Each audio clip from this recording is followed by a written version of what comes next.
দর্শক দেখছিলাম প্রতিবেদন, ফিরছে আলোচনায়। সাইফুল ইসলাম, আপনাকে আরো একবার স্বাগত জানাচ্ছি। প্রতিবেদনে দেখছিলাম মার্জিন ঋণের সীমা বেঁধে দিতে চায় টাস্কফোর্স। আপনারা বলছেন, মনে করছেন এই দাবিটি অযৌক্তিক। আপনারা কেন অযৌক্তিক মনে করছেন, একটু শুরুতেই বলবেন। Thank you. আপনার প্রথমে যেটা বলতে হচ্ছে যে ওনারা যেটা বলছেন যে মার্জিন ঋণের সীমাটা বেঁধে দিতে যাচ্ছে, কিন্তু সীমা বেঁধে দেওয়া এবং আপনার অ্যাক্সেস টু ফান্ডিং দুই জিনিস।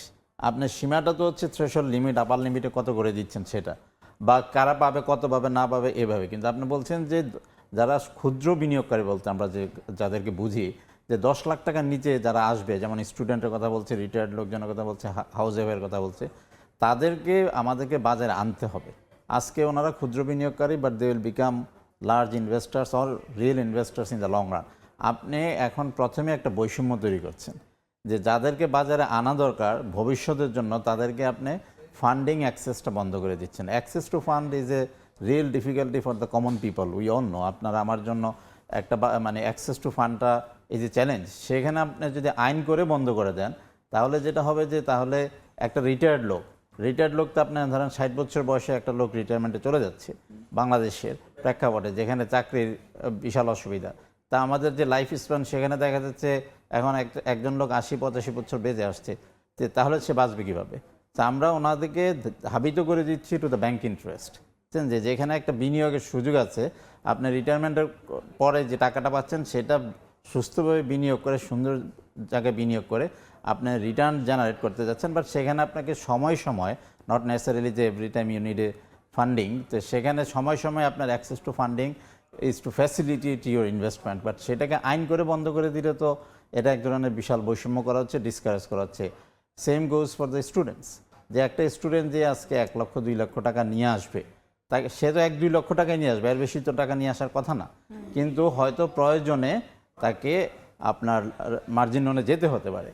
মার্জিন লোনে সে যাবে, কিভাবে যাবে, এটা it should be entirely given at the discretion of the lenders and the বরোয়ার্স।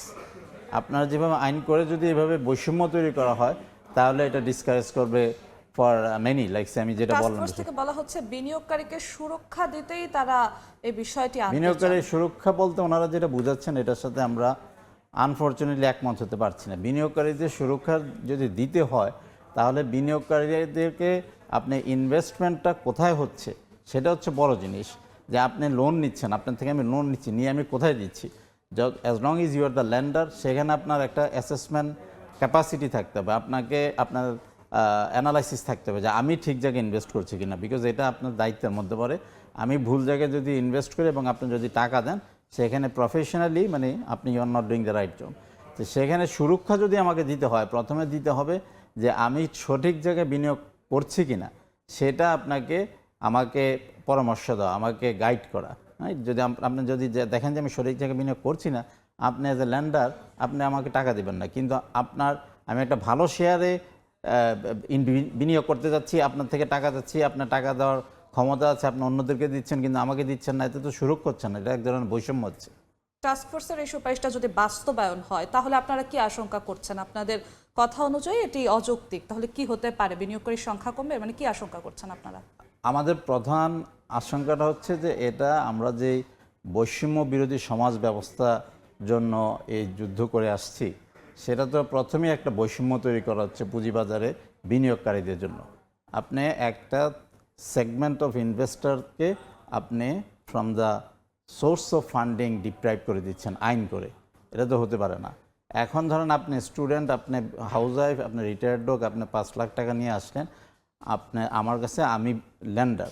এখন আমি দিব কি দেব না, আপনাকে কেন দেব না দেব, আপনার ক্রেডিট অর্ডিন্যান্সটা কতটুকু, আমি আপনার ক্রেডিট ব্যাকগ্রাউন্ড চেক করতে পারি, কিন্তু আমি আপনাকে আইনগতভাবে দিতে পারবো না যদি হয়, এটা তো একটা শুরুতেই to begin with it's a discrimination, এটা আমরা চাচ্ছি না।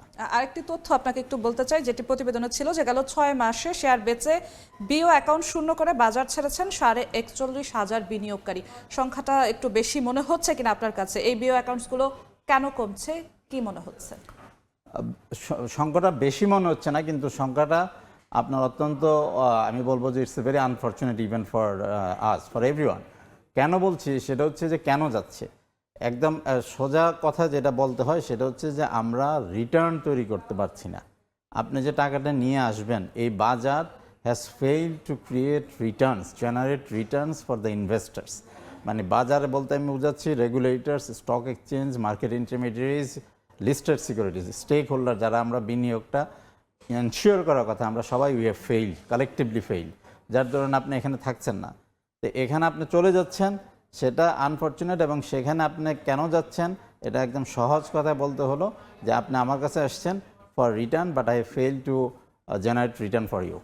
তাহলে এখন যে ব্যবস্থা আছে সবকিছু মিলে আপনারা কি নতুন কোনো কিছু সুপারিশ করছেন, নাকি বর্তমান যে ব্যবস্থা আছে সেটাই ঠিক আছে? না, আপনার দুটো জিনিস, একটা হচ্ছে যে বিনিয়োগকারী ধরে রাখার জন্য যে সুপারিশগুলি আসছে, আমরা যেহেতু এটা ব্রড রেঞ্জ অফ স্টেক হোল্ডারের মধ্যে ডিসকাশন হয় নাই, তাই আমরা এখনই বলতে পারবো না। বাট আমরা যেটা বলতে চাচ্ছি যে আপনার বিনিয়োগকারী ধরার জন্য বাজারের আমূল পরিবর্তন দরকার।